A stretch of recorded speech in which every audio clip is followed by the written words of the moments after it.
হঠাৎ করে আজকে রাত্রিতে একটা ফোন এসেছে রং নাম্বারে, একটা মেয়ে ফোনটা করেছে, আপনি ধরেছেন যুবক, টকবগে যুবক ছেলে সঙ্গে সে বলছে হ্যালো কে, মেয়েটা বলছে আমি অমুক অমুক গ্রামের মেয়ে। আপনি বলছেন আপনাকে তো চিনি না, আপনার সঙ্গে দেখা যাচ্ছে রসিয়ে রসিয়ে কথা বলার চেষ্টা করছে, আপনি বলছেন যে না কথা বলা যাবে না, এটা হারাম, লা তাকরাবুজ জিনা, জেনে যে রাস্তায় আছে তার ধারে কাছে যাওয়া যাবে না। আপনি ফোনটাকে কেটে রেখে দিয়েছেন। আবার দুদিন পর মেয়েটা আবার ফোন করেছে রাত্রিবেলাতে, আপনি আবারও ফোনটাকে কেটে রেখে দিচ্ছেন আর মন থেকে বলছেন ইন্নী আখাফুল্লাহ, নিশ্চয়ই আমি আমার রব আল্লাহকে ভয় পাই। আল্লাহ বলছেন লা তাকরাবুজ জিনা, জেনা যে রাস্তায় আছে তার ধারের কাছে যেও না। অবশ্যই আমি এই মেয়েটার সঙ্গে কোনো খারাপ কাজে যুক্ত হতে পারি না। এই বলে ফোনটা কেটে দেন। বারবার মেয়েটা আবার ফোন করেছে, আপনি কেটে দিয়ে ব্ল্যাকলিস্ট করে রেখে দিয়েছেন। এখন বলেন এই যে কাজটা করলেন এটা ইবাদত কি ইবাদত নয়? এটাও ইবাদত। সহিহ বুখারী 3321 নম্বর হাদিস, আল্লাহ নবী বলেছেন বনি ইসরাইলের 3 জন ব্যক্তি রাস্তাতে হেঁটে হেঁটে যাচ্ছে, হঠাৎ করে অনেক ঝড় অনেক বৃষ্টি চলে এসেছে, প্রাকৃতিক দুর্যোগ চলে এসেছে, চতুর্দিকে অন্ধকার, মেঘের গর্জন চলে এসেছে। 3 জন ব্যক্তি যুবক হেঁটে হেঁটে চলে যায়, গর্জন দেখে তাই একটা গিরিপথের মধ্যে আশ্রয় নিয়েছে, মানে একটা পাহাড় আছে, গর্ত আছে, 3 জন ভয় ঢুকে পড়েছে। কথা বুঝতে পারছেন? 3 জন যখনই ঢুকে পড়েছে, ঝড় বৃষ্টির কারণে আল্লাহ নবী বলছেন যে গর্ততে ঢুকে পড়েছিল, গর্ততে একটা পাথর বড় বোল্ডার গড়তে গড়তে গড়তে গড়তে গড়তে এসে বন্ধ হয়ে গেছে, একদম পাহাড়ের মধ্যে আটকে গেছে। তারা 3 জন অবাক যে আমাদের এই গর্তের মুক্ত বন্ধ হয়ে গেছে, ঝড় বৃষ্টি যদি থেমে যায় আমরা এই গর্ত থেকে বের হতে পারবো না। তারা অবাক কাঁদো কাঁদো কণ্ঠে বলছে যদি আমরা চিৎকার মারি কোনো মানুষ আমাদের এই কথাগুলো শুনতে পাবে না, কারণ আশেপাশে কোনো গ্রাম নেই, এই রাস্তা দিয়ে করে মানুষ সচরাচর চলাচল করে না, অতএব আমাদের মৃত্যু নিশ্চিত। 3 জন ভীত সন্ত্রস্ত ভেতরে আটকে পড়ে গেছে।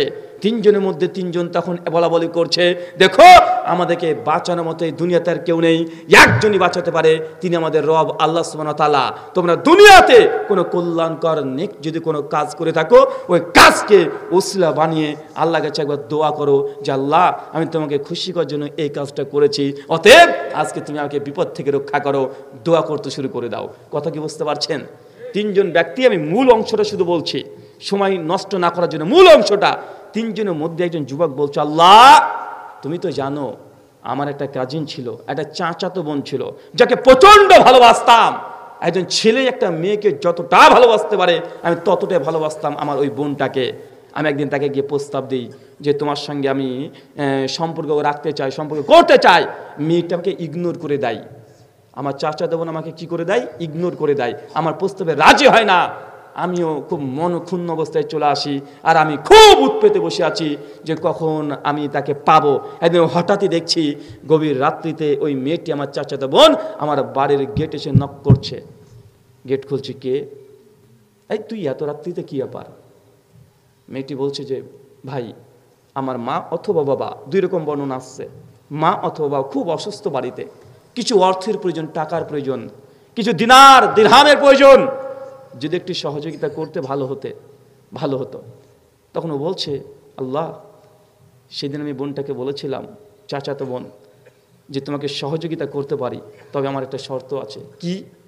আমার সঙ্গে তোমাকে বেড শেয়ার করতে হবে বা আমি যা চাই তোমাকে তাই দিতে হবে। কথা বুঝতে পারছেন না? এবার মেয়েটা তখন আমার এই সম্মতি না দিয়ে সে ছুটতে ছুটতে বাড়িতে চলে যায়।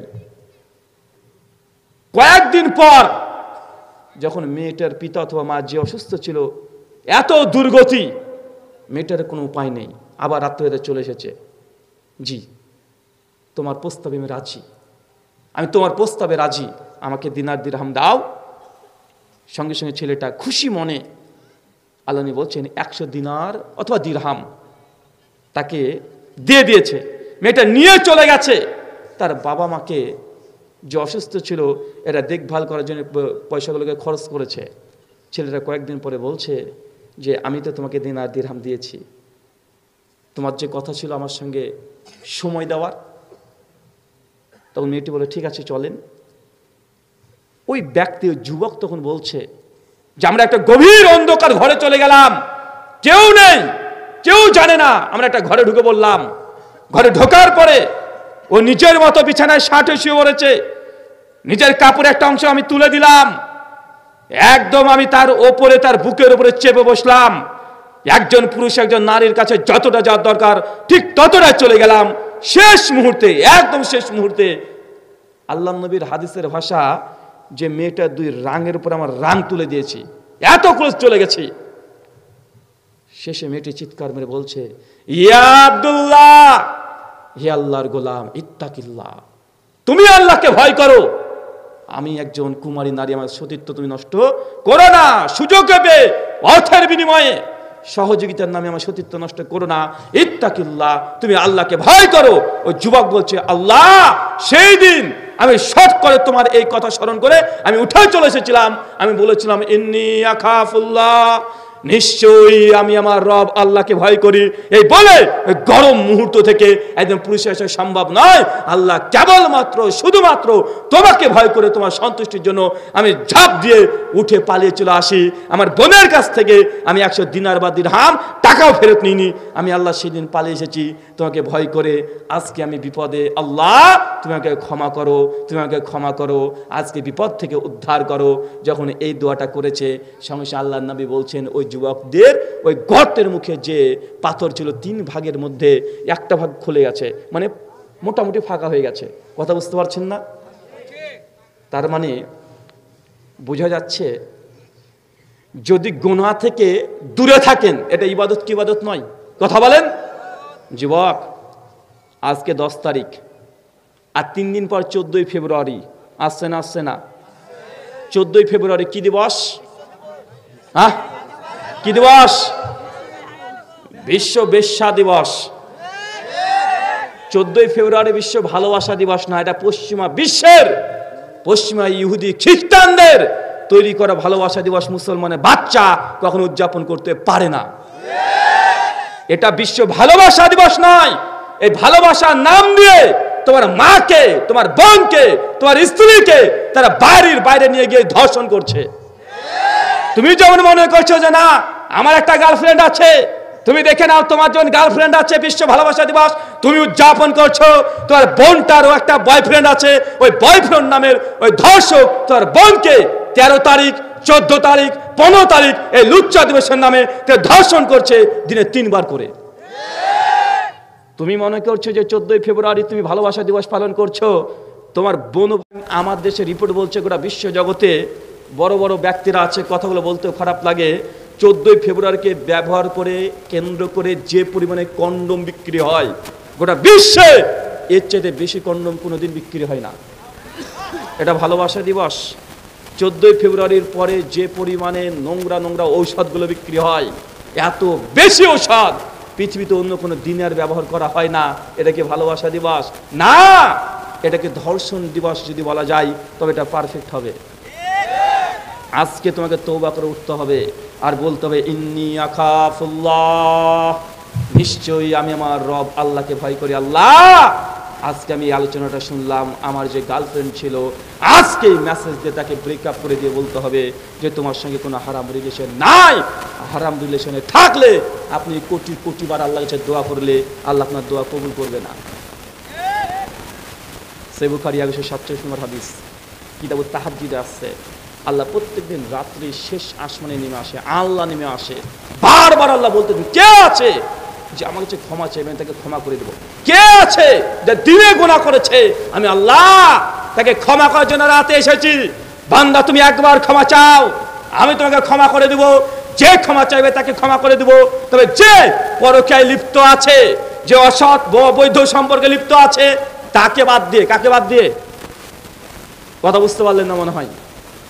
যে অবৈধ সম্পর্ক আছে লিপ্ত, স্বামী ছাড়া অন্য কোনো ছেলের সঙ্গে সম্পর্ক আছে, স্ত্রী ছাড়া অন্য কোনো মেয়ের সঙ্গে এখনো সম্পর্ক আছে, বিয়ে ছাড়া এখনো 2-4টে গার্লফ্রেন্ড আছে, এর সম্পর্কে যদি যুক্ত থাকে, আল্লাহ নবী বলছে একে বাদ দিয়ে যত বড় পাপিষ্ট হোক না কেন, সে যে সুদখোর হয়, ঘুষখোর হয়, তারপরেও তাকে আমি ক্ষমা করব, কিন্তু অবৈধ সম্পর্ককারীকে আমি ক্ষমা করব না। এটা 14ই ফেব্রুয়ারির হাকিকাত। এটা 14ই ফেব্রুয়ারি কত ভয়ঙ্কর জিনিস, এটা আপনি বুঝতে পারছেন না। আল্লাহ এই যুবকদেরকে, তরুণদেরকে তুমি বোঝার তৌফিক দান করো। সকলে পড়ি আল্লাহুম্মা আমিন। সম্মানিত সুধী, ইবাদত হচ্ছে দুটো অংশ, নামাজ, রোজা, হজ, যাকাত, এগুলো তো ইবাদত। আল্লাহ যেগুলো নিষেধ করেছে সেইগুলোকে ছেড়ে দেওয়া, এটাও ইবাদত। নামাজ পড়ার চাইতে ও হজ করার চাইতে, আল্লাহকে সিজদা দেওয়ার চাইতে সবচাইতে বড় ইবাদত গায়রুল্লাহর কাছে যেন আপনার কপাল না ঠেকে। এটা বুঝতে পারলেন না, একটু বুঝিয়ে দিয়ে বুঝতে পারবেন।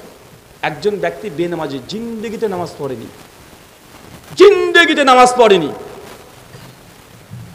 আবার সে কবর মাজারে সিজদাও দেয়নি,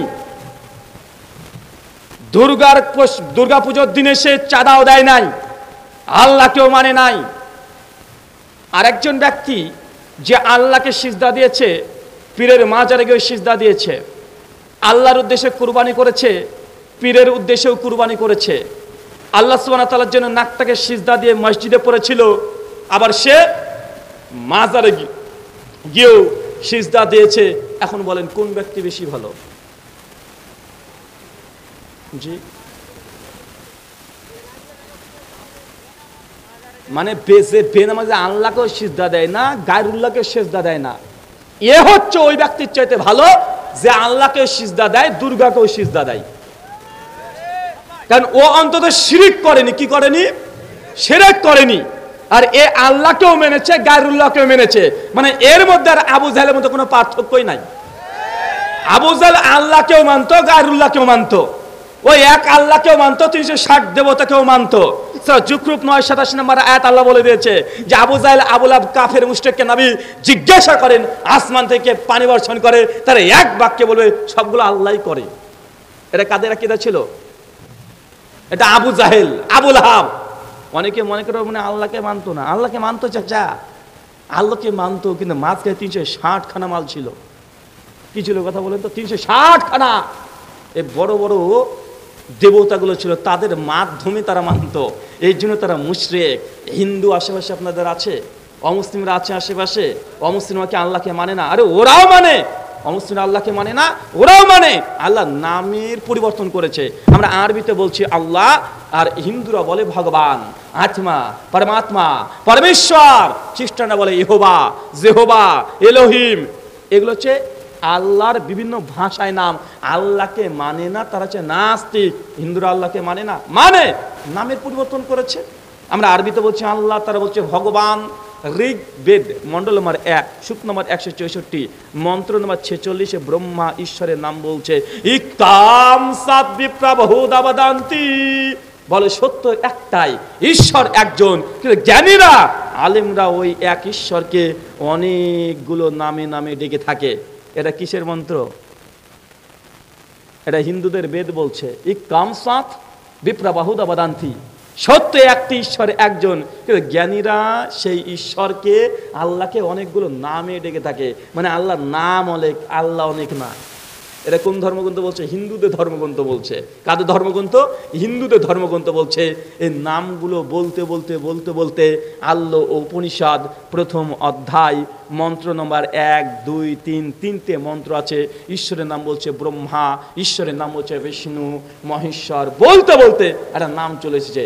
মন্ত্র দেখেন কি বলছে, বলছে আল্লাহ জ্যেষ্ঠাম শ্রেষ্ঠাম পরমাম পুণ্যাম ব্রহ্মাম আল্লাহ, আল্লাহ মুহাম্মাদা ওরাকে বারসে আল্লাহ আল্লাহ, আল্লাহ জ্যেষ্ঠাম, তিনি আল্লাহ, জ্যেষ্ঠাম যিনি সবচাইতে বড়।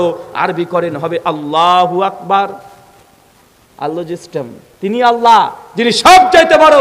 শ্রেষ্ঠাম, তিনি সর্বশ্রেষ্ঠ, ন্যায় বিচারকারী, তিনি হচ্ছেন আল্লাহ। এরা হিন্দু ধর্মগ্রন্থে ঈশ্বরের অনেকগুলো নাম বলতে বলতে একটা নাম চলে এসেছে, তার নাম কি? আল্লাহ। এটা ওদেরও আছে, কিন্তু তারা ভগবান পরমাত্মা বলে ডাকছে তাই। কিন্তু আল্লাহ সুবহানাহু ওয়া তাআলাকে হিন্দুরা মানে না এমনটা না, মানে, কিন্তু তারপরেও তাদের কোনো ইবাদত আল্লাহ কেন কবুল করবে না? মাঝখানে দুর্গা, লক্ষ্মী, সরস্বতী, শিব, মহেশ্বর, কৃষ্ণ এরা চলে এসেছে এই জন্য।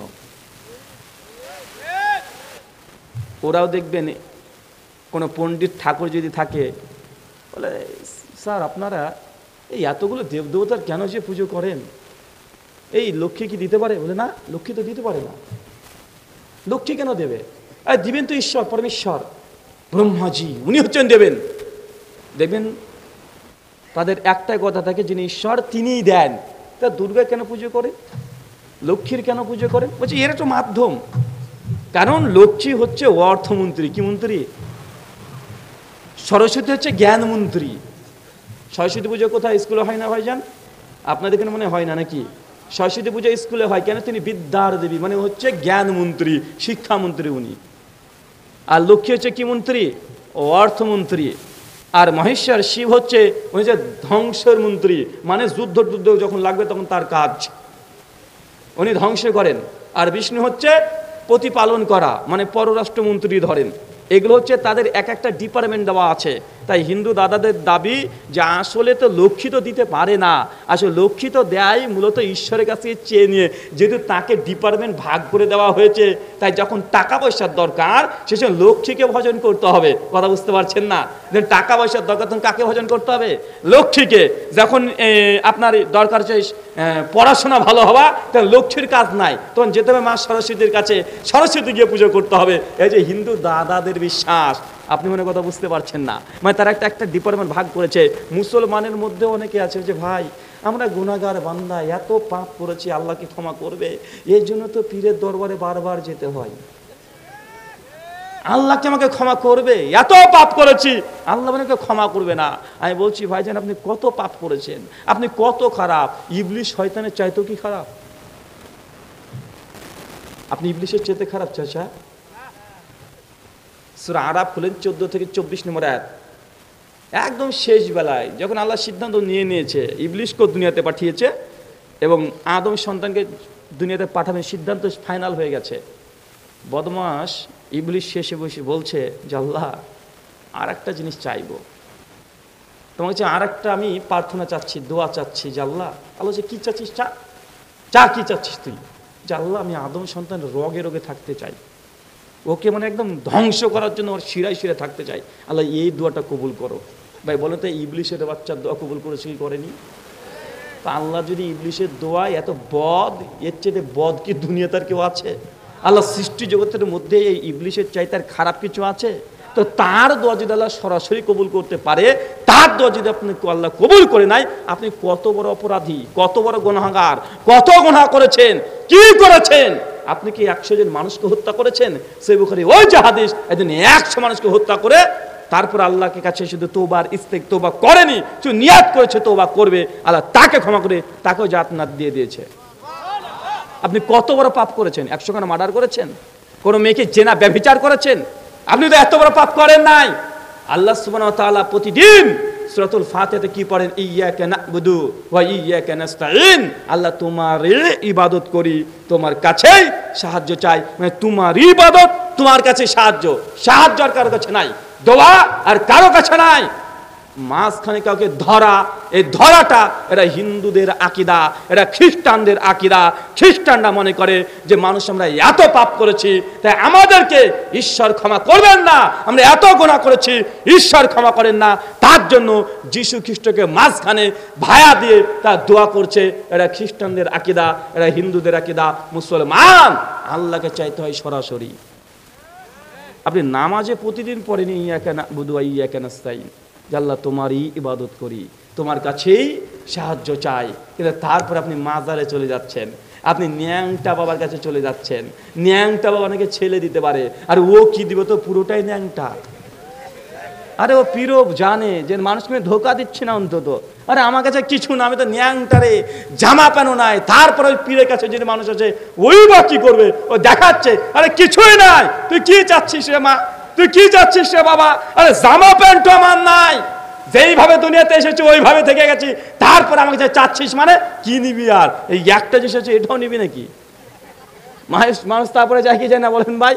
এর যে মুসলমানের অবস্থা, মুসলমান এখনো বুঝতে পারেনি ইবাদত কোন জিনিসটা। ইবাদত নামাজ পড়া যেমন ইবাদত, হজ করা যেমন ইবাদত, যাকাত দেওয়া যেমন ইবাদত, একইভাবে আল্লাহকে সিজদা করা যেমন ইবাদত, আল্লাহ বাদ দিয়ে অন্য কাউকে সিজদা না করা এটাও ইবাদত। কিন্তু এখন সিজদায় তাজমি এই শব্দ লাগিয়ে মাজারে সিজদা দেওয়া হয় কি হয় না? পীরের পায়ে গিয়ে সিজদা পড়ছে কি পড়ছে না? এগুলো পড়ছে, বলছে সিজদায় তাজমি জায়েজ। তাই জি, কিভাবে জায়েজ হলো এটা? ওই যে তুমি দেখো নি ওই যে আদমকে যখন আল্লাহ তৈরি করলো, তারপরে আদম আলাইহিসসালামকে সিজদার জন্য ফেরেশতাকে বলা, যে ফেরেশতা তুই সিজদা দে। এখন জিন ফেরেশতা সবাই মিলে সিজদা দেওয়ার জন্য প্রস্তুতি নিল, সবাই সিজদা দিল না, দিয়েছে ইল্লা ইবলিশ, ইবলিশ শুধুমাত্র দিল না। তো বলছে দেখেন আদমকে তো সিজদায় তাজিমি দেওয়া হয়েছে না ভাইজান? আদমকে দেওয়া হয়েছে তো, আর যে সিজদা দেয়নি সে কি হয়েছে? ইবলিশ হয়েছে। এখন এটাকে দলিল বানিয়ে হুজুররা বলছে যে দেখেন অত সিজদায় তাজিমি দেওয়া এটা জায়েজ। কেন? এটা আদম আলাইহিস সালামের ঘটনাটা ঘটেছিল। আমি বলছি ভাইজান এটাই যদি হয়ে থাকে তো এই কথা তো সর্বজনীন বিদিত কথা, নবী আদম আলাইহিস সালামের ছেলে মেয়ে যখন হয়েছিল ভাই বোনের সঙ্গে বিয়ে করা জায়েজ ছিল, তো তুই তোর বোনের সঙ্গে বিয়ে করে দেখা এবার। নবী আদম আলাইহিস সালামের ঘটনা, একটা ঘটনাকে নিয়ে এসে দলিল বানাচ্ছে। শরীয়তে আদমও নয় এটা।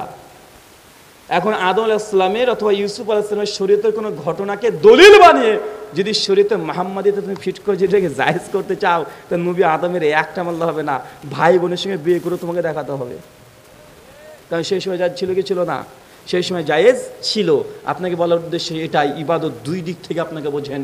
এক, আল্লাহকে খুশি করার জন্য নামাজ, রোজা, হজ, যাকাত, দান, সাদাকা, জিকির, আজকার, তাসবিহ, তাহলিল, তওবা, ইস্তিগফার যা আছে সব যেমন ইবাদত, একইভাবে আল্লাহ যেগুলোকে নিষেধ করেছে সেগুলো থেকে বর্জন করে দেওয়া, ছেড়ে দেওয়া, ভয় পালিয়ে আসা, এটাও ইবাদত। তৃতীয় একটা নাম্বার কথা শুনে রাখেন চাচা, অনেক মানুষ আছে ইবাদত করে জাহান্নামে যাবে। কোথায় যাবে বলেন তো? ইবাদত করেই জাহান্নামে যাবে। ইবাদত করলেই যে আল্লাহ ডাইরেক্ট কবুল করে নিবে এই বিশ্বাসটাকে বাতিল করে দেন। ইবাদত করলেই যে আল্লাহ ইবাদত কবুল করে নেয় এই কথাটা সঠিক নয়। আপনাকে দুটো উদাহরণ দিব, বুঝতে পারবেন। একজন নবী আদম, তার দুই সন্তান ছিল না? নাম কি? হাবিল, কাবিল। আচ্ছা বলেন তো, দুই ভাই কি কুরবানি করেছিল? হ্যাঁ, দুই ভাই কুরবানি করেছিল না? দুই ভাই কুরবানি করেছিল। আচ্ছা বলেন তো, আল্লাহ কি দুই ভাইয়ের কুরবানি কবুল করে নিয়েছিল? না, আল্লাহ এক ভাইয়ের কুরবানি কবুল করেছে, এক ভাইয়ের কুরবানি কবুল করে নাই। এখন চিন্তা করে দেখেন, আল্লাহ এক ভাইয়ের কুরবানি কবুল করলেন, এক ভাইয়ের কবুল করলেন না। আবারও লক্ষ্য করে দেখেন, পৃথিবীর প্রথম মানুষ, প্রথম সন্তান, প্রথম কুরবানি আল্লাহ এক ভাইয়ের কবুল করলেন, এক ভাইয়ের করলেন না। আদম আলাইহিস সালামের সন্তানের দুই ভাইয়ের কুরবানি কবুল করে নাই।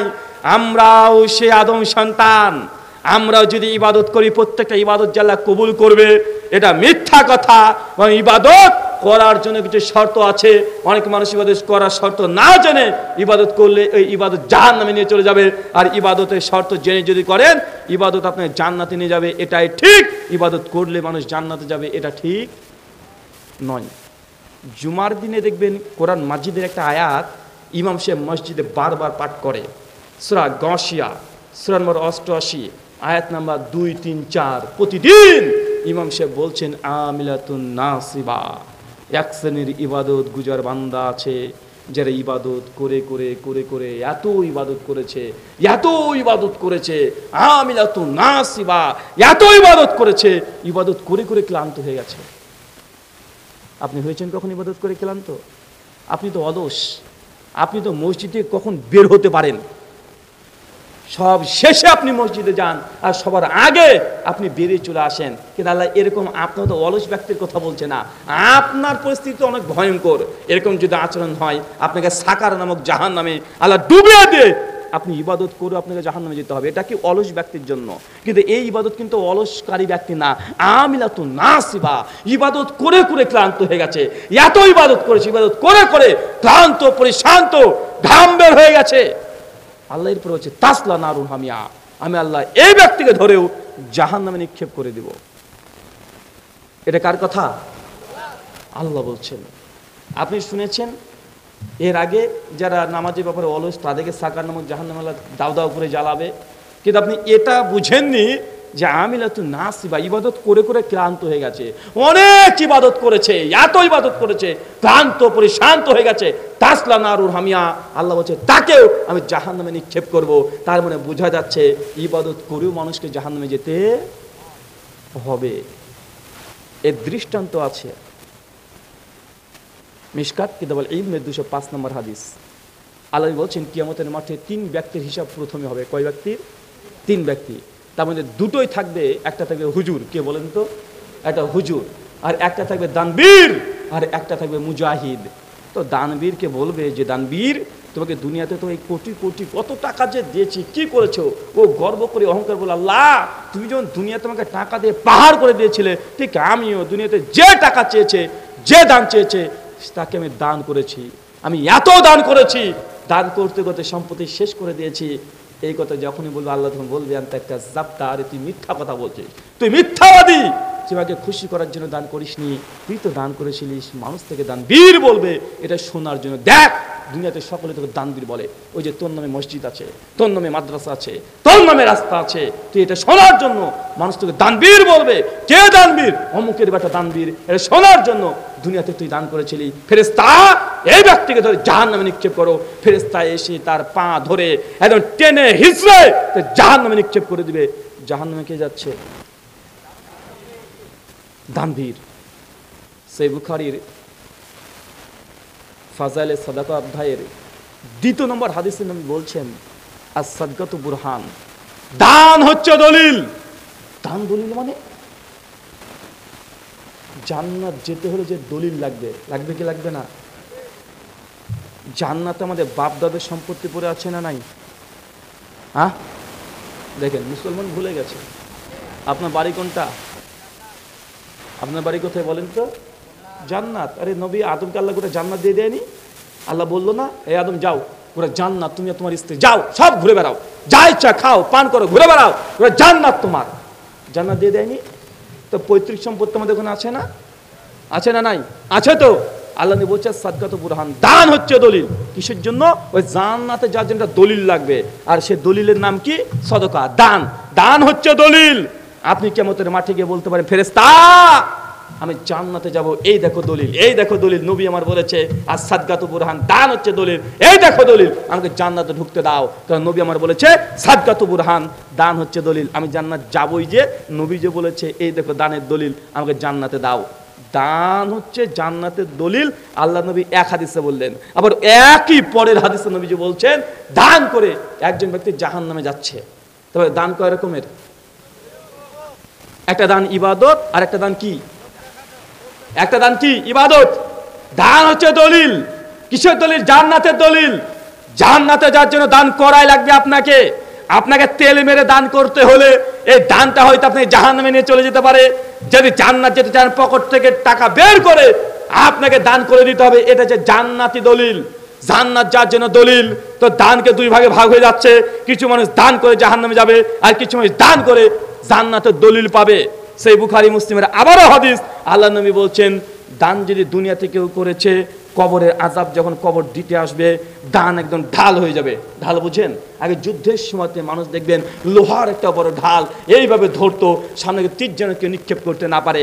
দান যদি দুনিয়াতে কেউ আল্লাহ সন্তুষ্টির জন্য করে দেয়, আল্লাহ যদি কবুল করে নেয় দানকে, তো কবরে যখন আপনাকে আযাব দিতে আসবে, দান এইভাবে ঢাল হয়ে যাবে, মানে আপনার গায়ে শরীরে চাপ দিতে দিবে না। দানের ক্ষমতা দেখেছেন কত? দানের ক্ষমতা জান্নাতে আছে যাওয়ার জন্য। দান আপনাকে কবরে বাঁচিয়ে দিবে। সেই বুখারী কিতাব সালাতে 660 নম্বর হাদিস, আল্লাহ বলছে 7 শ্রেণীর মানুষকে আল্লাহ আরশের নিচে স্থান দেবে। 5 নম্বর 6 নম্বর ব্যক্তির কথা বলতে গিয়ে আল্লাহ নবী বলছেন, ওই ব্যক্তি যে ডান হাত দিয়ে দান করেছিল, বাম হাত বুঝতে পারেনি, এই ব্যক্তির জন্য কিয়ামতের সংকটময় সময় আল্লাহ সুবহানাহু ওয়া তাআলা আরশের নিচে স্থান দেবে। দানের ক্ষমতা একদম বিচারের মাঠেও আছে। কোন জায়গাতে নেই দানের ক্ষমতা? কোন জায়গাতে নাই? কবরের আযাব মাফ করে দেয়, কিয়ামতের মাঠে আরশের ছায়া দেয়, জান্নাতে যাওয়ার জন্য দলিল দেয়। দান। অথচ আল্লাহ নবী বলেন, দান করে একজন ব্যক্তি জাহান্নামে যাচ্ছে। কোথায় যাচ্ছে? কথা বলেন। জাহান্নামে। দান কি দুই ভাগে ভাগ হয়ে গেল না? কথা বলেন। তার মানে দান করেও জান্নাত পাওয়া যায়, দান করেও জাহান্নাম পাওয়া যায়। এখন আপনাকে বুঝতে হবে যে আপনি কোন ধরনের দান করছেন, কোন ধরনের ইবাদত করছেন, কোন ধরনের তাসবিহ তাহলিল করছেন, কোন ধরনের তাবলীগ করছেন, কোন ধরনের আপনি ইসলাম পালন করছেন, এটা আপনাকে জানতে হবে। যদি না জানেন তাহলে ইবাদত করে আপনাকে জাহান্নামে যেতে হবে। আল্লাহ নবী বলছেন, আমিলাতুন নাসিবা, ইবাদত করে করে মানুষ ক্লান্ত হয়ে গেছে, তাসলা নারুন হামিয়া, আমি আল্লাহ তাকে ধরে জাহান্নামে নিক্ষেপ করব। সেই বুখারী কিতাবুস সালাত হাদিস নম্বর 757। আল্লাহ নবী মসজিদে একদিন বসে আছেন, একদম মসজিদে বসে আছেন। একজন সাহাবী মসজিদে ঢুকেছে, 2 রাকাত নামাজ পড়েছে, এসে নবীকে সালাম দিচ্ছে। নবী বসে আছে তার নিজের মসজিদে। আল্লাহ নবী উত্তর দিয়ে বলছেন, ইরজি, যাও, ফিরে যাও, ফাসাল্লি, নামাজ পড়ো, ফাইনা কালাম তো সল্লি, কারণ তুমি নামাজ পড়োনি। সাহাবী বাবা কি বলে কি এটা? আরে নবীর সামনে তুমি নামাজ পড়লাম, নবীজি আমাকে দেখলেন, তারপরে বলছেন নামাজ পড়োনি মানে? সাহাবী মনে মনে বলছে, চলে যাচ্ছে মসজিদে, গিয়ে আবার 2 রাকাত নামাজ পড়েছে। এসে আবার মসজিদে গেটের সামনে নবী বসে আছে, এসে আবার সালাম দিয়েছে।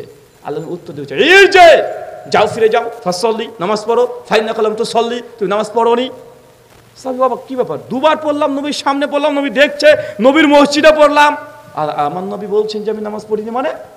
আল্লাহ নবীর সঙ্গে তর্ক না করে সাহাবী আবার গিয়েছে, 3 বারের মতো গিয়েছে, আবার গিয়ে নামাজ পড়েছে। নামাজ পড়ে আবার এসে নবীকে আবার সালাম দিচ্ছে। নবী আমার আবার হচ্ছে, ইরজি, যাও, তুমি ফিরে যাও, ফাসাল্লি, তুমি নামাজ পড়ো, ফাইনা কালাম তো সল্লি, কারণ তুমি নামাজ পড়ো নাই। সাহাবী এবার হাত তুলেছে, আল্লাহ রাসূল, ইয়া রাসূলুল্লাহ, আমি এর চেয়ে ভালো করে নামাজ পড়তে পারিনি, আপনি বলছেন নামাজ পড়িনি মানে? আমি তো পড়লাম। আল্লাহ নবী, এর চেয়ে ভালো করে নামাজ পড়তে পারি না, আগে নামাজ দেখিয়ে দেন।